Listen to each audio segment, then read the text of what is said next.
Hi, I'm Bonnie Barker with Bonnie Bay Crochet, and today I wanted to demonstrate for you the knurl stitch, or often referred to as reverse single crochet, and some of you may know this by another name called the crab stitch.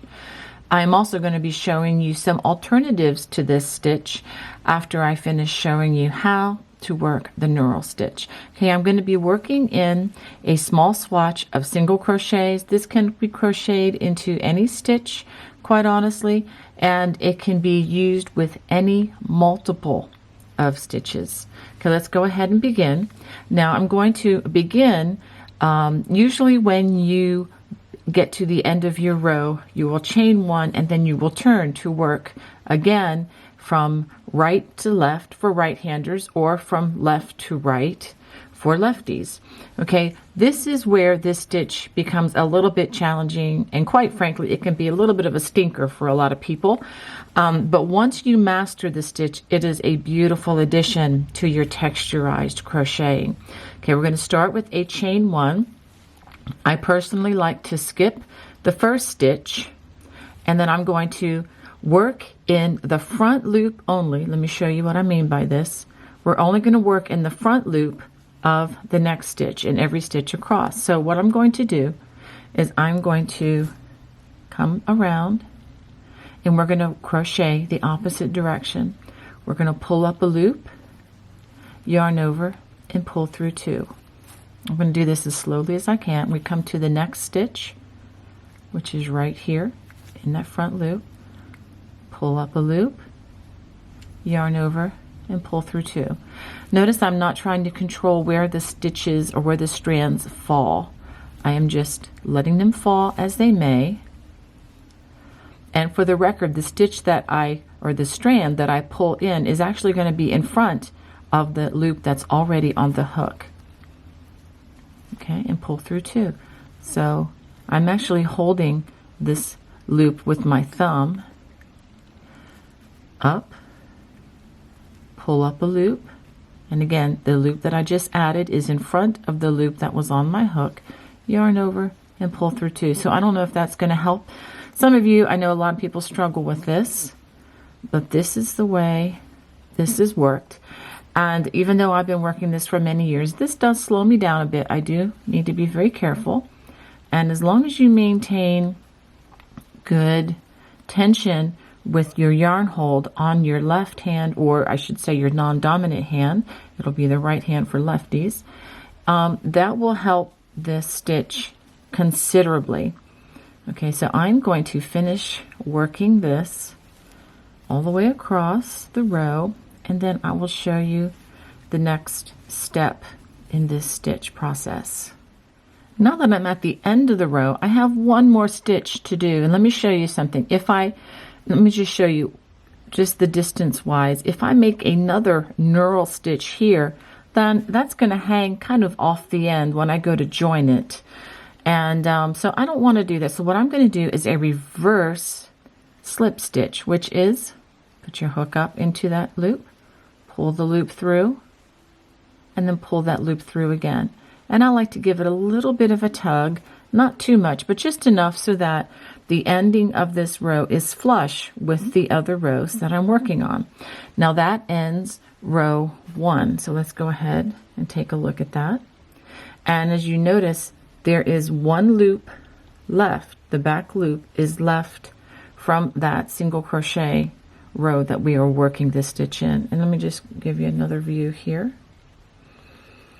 so that you can see the raised nature of the stitch. Okay, so now for row two of the knurl, we're going to chain one, and working in the remaining loops, which are right there, we're just simply going to work single crochets all the way across the row.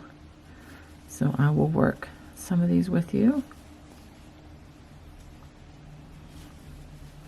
Okay, so, and by working that other row, you can see how that gives, you can see the raised nature of that texture. It really does help to define this stitch when we work this additional row. So I'll go ahead and work this all the way across, and by working it this way, and remember now that we did skip the first stitch at the beginning of this row. Now that is an optional thing to do. If you wanted to work one in the first stitch, you can. But by working one stitch in each stitch all the way across, we are going to maintain our stitch count, because what we did with skipping one stitch here at the beginning is not going to affect our stitch count of whatever pattern we are working through.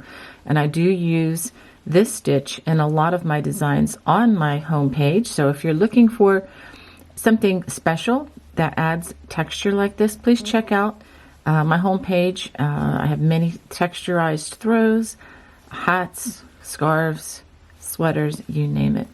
Okay, I'm going to go ahead and finish this, and then I'll show you the end. I'm working that last stitch of the row. It can be a little bit challenging to find sometimes, but let's just go ahead and take one other look at this. Okay. Now I want to offer a couple of alternatives to the knurl in the event that this just gives you too many problems, or that you don't like the way it looks for whatever reason. Okay, I'm going to chain one, and for these alternatives, I'm going to turn and crochet in the traditional manner. And this is called the low back rib. Okay, and for this, we're going to work only in the back loop of our stitches. And what we're going to do is we're going to work slip stitch in each stitch across. Just working in the back loop. Okay, I'll do a few more of these with you. Now, if you tend to crochet your slip stitches very tightly, I recommend going up to a one size larger hook, and that should cure the problem. And just make sure that as you do the slip stitches, that you don't become extra tight in your tension, because that, I think, is the main culprit when that happens a lot of times. So I'll go ahead and I will finish working. Well, I'll just work these with you, working these slip stitches all the way across this row.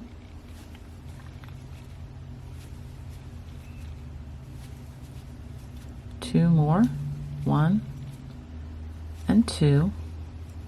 Now we're going to chain one, and we're going to turn again just the way we traditionally would do, and working in the remaining loops, which are right there, we're going to work single crochets in those remaining loops.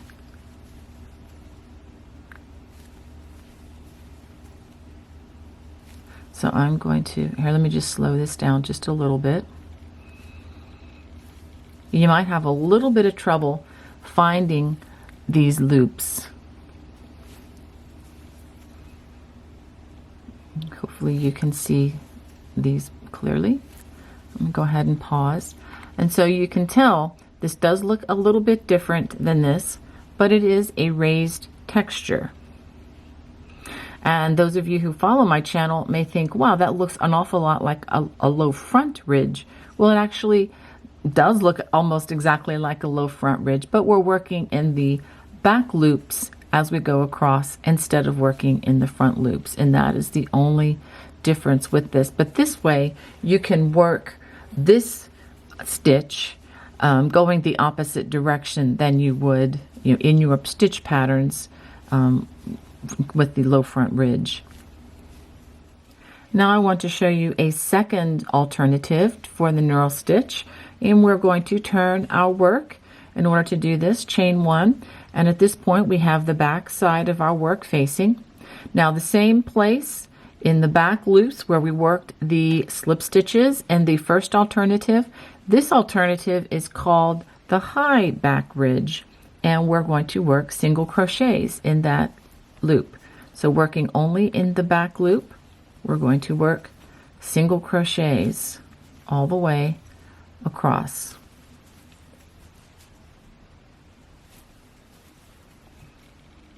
Okay, let me stop and show you what this looks like. Notice that the front loop is still available to work in, and we are going to work in that on our next row, but this is what that looks like. So go ahead and work these single crochets in that back loop all the way across the row.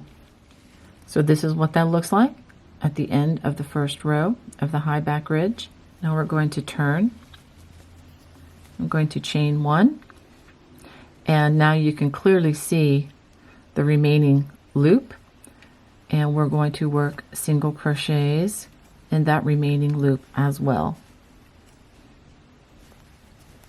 You can even hold down the single crochet row that you just made in that front, or actually it was the back loop when we crocheted across before, but it's now the front loop, obviously.